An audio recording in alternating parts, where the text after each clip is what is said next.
Hi. Hi, everybody. Thank you for coming to our session today. We're missing one school, as Mike noted. I just sent them a note asking if they're able to see anything, and we'll find out if they can get it or not later on. So today we're gonna go through your questions first, and then provide some other information at the end. There's two schools here. It's Tibbet and Sauk. Thank you. We're gonna start with Tibbet and then go one question at a time. While we do that, when it's not your turn, can you mute your screen so we don't have any feedback? Only the school that is asking a question then has their microphone on. They're both muted right now? Okay. So then, Tibbet, could you unmute yours and ask your first question? Hi, I did. The only question I sent something in regards to where to find the Spanish translation for directions. In the manual, it states that the directions in Spanish will be provided somewhere, but I haven't been able to find it. Ricardo and I can tag team on this. There is a document from a year ago that's out there, and maybe someone saw that states PARCC is providing translated directions. I can't find those translated directions anywhere. Okay. But Ricardo has another comment he wants to add this. We were just talking about this morning. ISB has always been kind of wishy-washy about supports in native language for other languages, and that's why we decided that we were going to kind of be ready for it, and instead of focusing on supporting through native language, which is not the language of instruction happening in the classroom for language arts and for math anyways, we will focus more in supporting in English through the repetition of directions, clarification as needed in Spanish, in this case, in native language. But as long as using a script to read, to use kind of as a script to read from, that is not in place. And so instead, the directions, instructions should be read in English just for everybody else, and then clarified in native language or in English as needed inside that room where the testing is taking place. But no script in Spanish, no. Okay. Should we be providing teachers with a paraphrasing of those instructions in Spanish so there's at least consistency among them? I would rather stick to the script in English and then paraphrase. The teachers are trained to, try to stay as close to the script in English and paraphrase as needed only. But no, I wouldn't be producing like a separate document trying to like script or create a equivalent version of the Spanish directions or instructions. So paraphrase only as needed, and it should be happening only with a really, really small group of students. Right. But in reality, most of the directions and instructions should be happening in English, and then re-explaining in English as well as needed. All right. Okay. One second, Mike. Is that window open? Can you close that? No. Oh, unfortunately. Sorry, the school buses are lined up out here. It's kind of loud over here. The next school we have is Sauk. Sauk, do you have a question for us? Hi, my question was about the grade 5 reference sheets. I know they're going to be available online, but students can have a hard copy as well, correct? They can, and the school can make copies if you want. It's in the test itself as a pop-up, a little link right there for the child to click on to see it, and it closes and hit it again. So we are not providing that for every school. If you want to provide a hand copy, I can send you the PDF of it, and you can print it out. I will send them. I think they're on our website, but I'll send them as individual levels to each school for you to print them out if you want to. Okay, that's all I needed to know, if you were sending them or we were making them. So in this case, you guys can make them if you choose to. And, okay. And also add, so we did read through all the questions that all the schools posted. It was kind of our chance to prepare what do we need to know, what can we find out. We're going to have each of these sessions transcribed and all of the answers compiled together and shared out with every school sometime next week. So if you weren't privy to a question in this particular session, you will be able to read about it next week, and I will also highlight any really important information that came up today in that email that goes out. So that said, let's go on back to the first school. Sorry. All right. It's Tibbet. We have just a question regarding the attendance rosters and class roster sheets, when those will be updated and available. All right. The attendance rosters and the class rosters. So they're kind of one and the same, first of all. The attendance is part of that class roster report, and then it's also part of the other report that's given to the testing location. So there's 2 different viewpoint reports, both of which will have an attendance column on them. The update of those will require communication. So when you know there's a change, you will need to send an email to Haley/helpdesk, and also to me and Erica as well.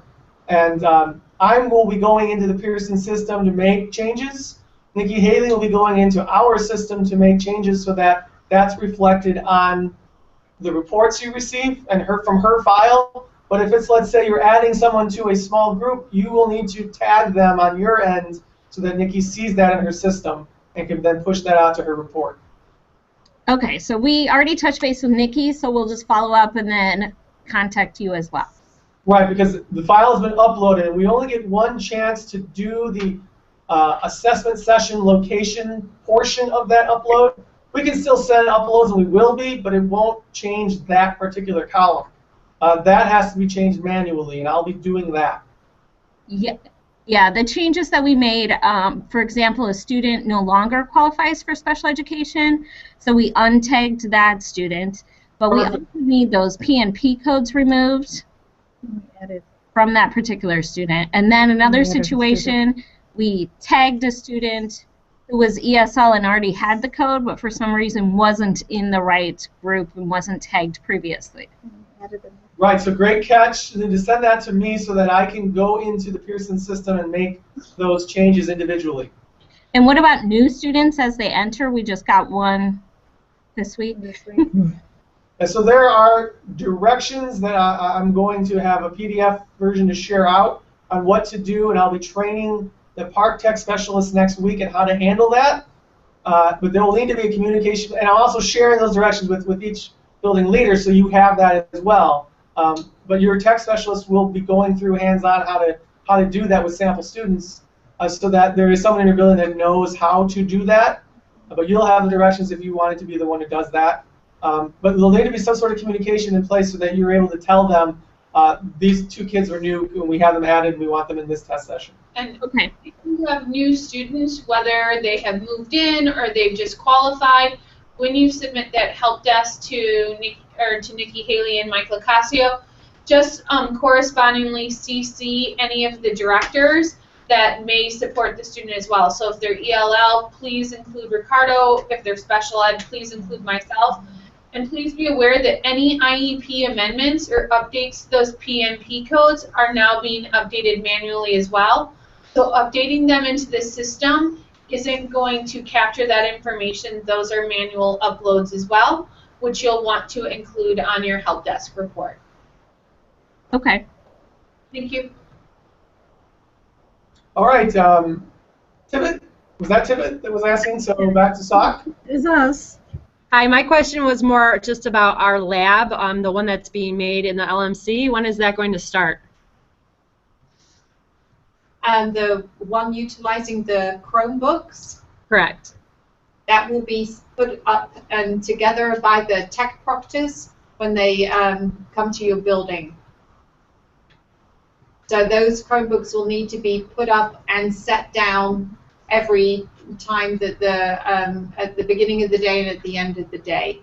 It's the building's responsibility to ensure that there are sufficient tables and chairs and furniture equipment available, and then the tech proctors will take care of ensuring that the Chromebooks, mice, headphones are ready to go at the start of the day, and then break down the lab at the end of the day to ensure the devices are charged for the following morning.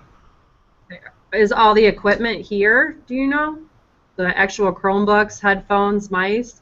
I'm pretty sure your Chromebook should be there. I will double check that. The mice and the headphones, you got an email this morning from Mike Nikas, or your point person for headphones and mice, clarifying the number of devices that we will be delivering, and those will be coming to you this next couple of days and the beginning of next week. Okay. So a couple of things there, double check that those numbers that we're bringing are sufficient. He broke it down by location in your building, and the Chromebook should already be in your building right now. But I will touch base with you to ensure that that's the case. Thank you. All right. Tibet, your next question? Actually, we just discovered a logistical error, a logistical issue. Is there a way to charge the Chromebooks outside of the cart? Are those cords able to be removed? We asked this because we are starting the Dreambox learning facilitation before school, and are now realizing that perhaps those Chromebooks are not going to last beyond the designated time. Right. The short answer is no, those Chromebooks need to be charged in the cart. Taking apart those carts will not work very successfully. How many Chromebooks are you utilizing for the Dreambox assessment, for the Dreambox product in the morning? All of them. We have 180 students over the course of an entire week between both labs. So you'll be using all Chromebooks for that? All Chromebooks and all computers in the lab. Computers in the lab will be just fine because those are hardwired. Well, I know, but the reason I say that is because I can't transfer the kids who are going to use the Chromebooks into the lab because I need both labs since we're running Spanish sessions and English sessions on Dreambox Learning. And it won't be a problem every day because some days there is at least like a half an hour period between the AM and PM groups, but there will be days for sure when there is literally no time in between the two sessions. Be able to recharge. Yes, and the carts are set up so that they charge overnight, not during the day. And there is no override on that. And a Chromebook, a set of 32 Chromebooks aren't going to be able to charge within a 30-minute window.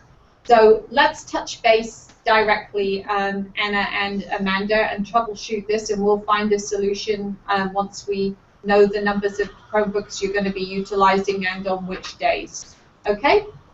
Okay, thank you. I guess, Astrid, with that last comment, it will then affect it every single day since they're not being able to be charged at all during even the break of the day. Now, our Dreambox learning all days except Friday it's just 30 minutes in the morning. Fridays they'll be used before school for an hour. So do you need to talk about this? Because I can touch base with you. I'll send you an email and we'll figure out a time to talk about it, and we'll troubleshoot this. So don't worry, we'll figure something out so we can continue with the rest of the questions that you may have, and we'll find a solution to that situation. Thank you. Glad that you brought that to our attention. That was good thinking. Yes. All right, Sock? My question just goes back to what Amanda asked previously about the attendance rosters. When we first got the link from Nikki to check over, I was missing 3 students right there, and I know they were newer students to our building. Can she possibly resend that link for us to check for the updates?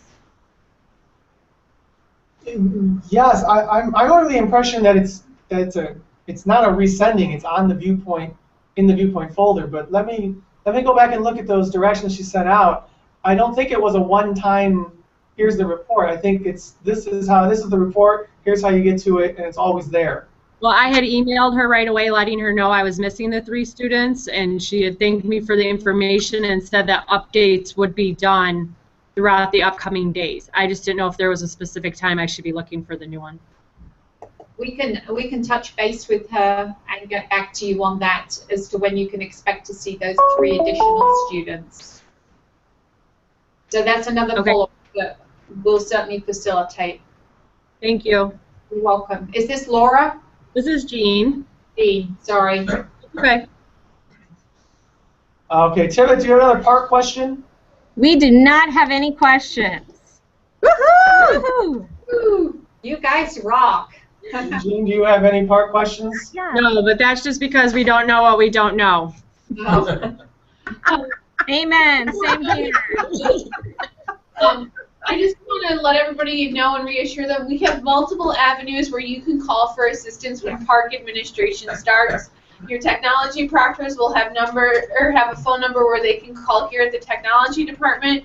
You're also, please contact the ad center and type in extension 244.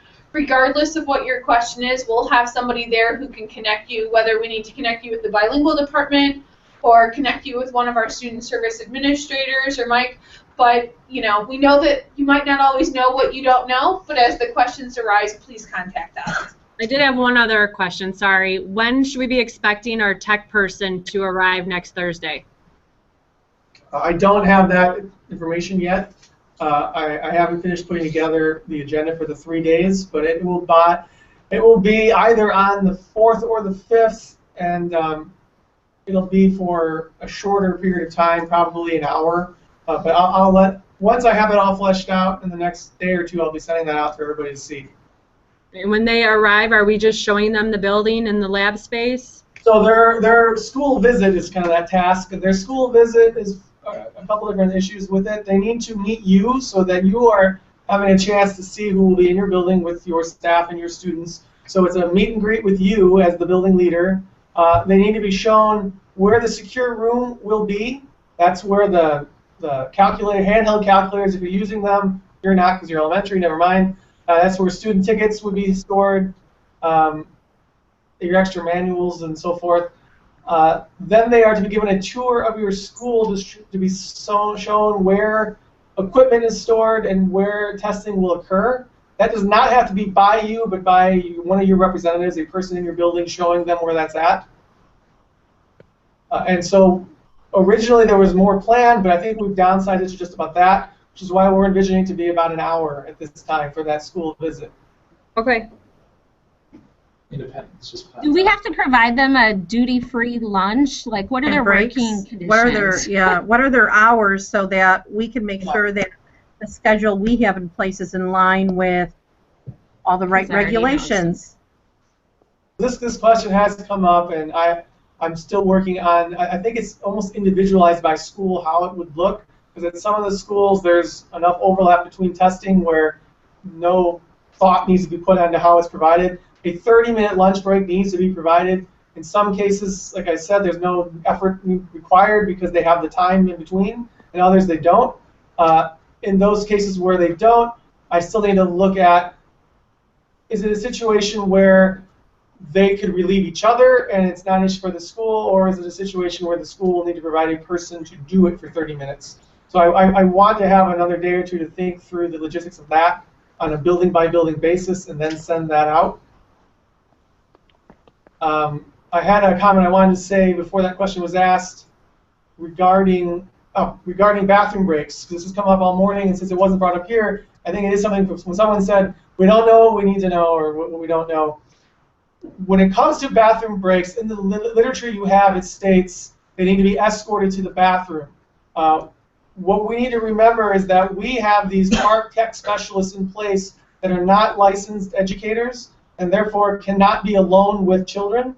So if you have a situation where a child needs to go to the bathroom, the teacher of that child cannot escort them. You'll need to have a system in place to call for either a security guard or an office personnel to come and escort the child to the bathroom and then back to the test location. And also, if a child is in that situation, it does not mean that child's individual testing time is paused. There is no individual testing time. It's a group testing time. We so can't. If the child has to leave, No. 5 minutes. Oh, no. That's 5 minutes less time they have to test. You got something? Sock, do you have any other questions? Not that I can think of. Do you know when you're going to send us the list of all the questions that were asked from the Hangouts? Well, here's how I envision that going. I'm envisioning the people that are transcribing it will be transcribing verbatim what we're saying, and I'll have to go through that and condense it down into a summary of the answer. And that's going to take some time. So I'm hoping, by Wednesday-ish of next week that can go out, probably Tuesday or Wednesday. Get all the questions. But I'm not even getting my hands on it until Friday or Saturday. Okay. We don't have any other questions. I can call Jean. I'll come to independence in just a second. Tivit, do you have any other questions? No, we're good. All right, I'm going to say a brief comment, and then Salk and Tivit can be excused, and then we can stay on with independence to answer any of their questions. The comment is in regards to Code 15. I don't know if you've heard of Code 15 yet.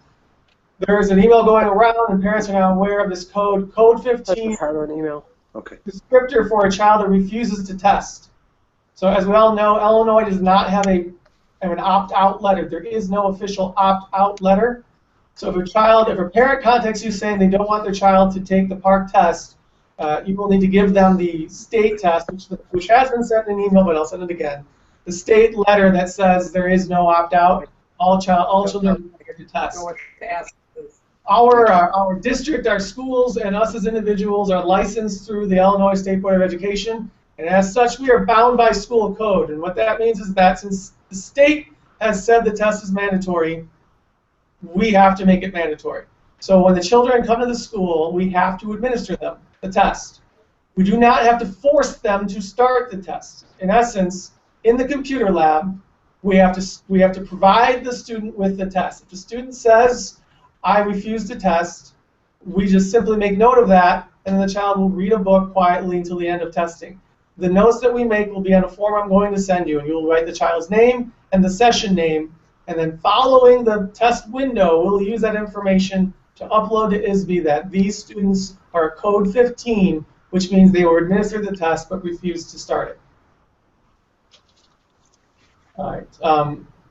If Tivit and Salk have no further questions, we can focus on independence at this point, and thank you to the other two schools for your time. I have one quick question I just you. thought of. Jean, you're done. You're done. It was our turn. You guys can leave. Oh, that's independence. Tivit can leave. Blah, blah, blah. I think, Erica, this one might be for you. I have a student with an IEP, and he's out on a medical leave right now, and I don't know if he'll be returning for any testing. What's the process for that? I don't know what the code is. I know there used to be special coding.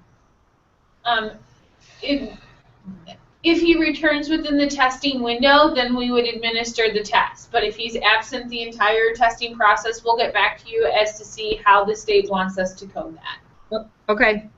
Yeah, That's all. I saw the question last night. I didn't know the answer. I wanted to call ISB today on that. Okay, can we move on to independence at this point, or Salk, you still have another? We're good. All right, thank you, Salk, for your time. Thank you, guys. Bye. Thank you. Hi, independence. How are you guys? Hang up. Hi, Amanda. Oh, I saw Amanda. Bye, Amanda. She's gone. Hold on, we'll see. I guess we can see if they come back. Independence, are you there? No, they Amanda dropped. won't work. We just lost her.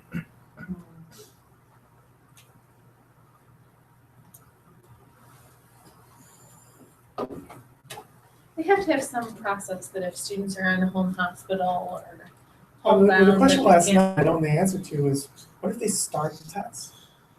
So they're in, It's their Wi-Fi connection. So They're, they're they're at They want to school. do an old-fashioned conference call? So they're at school.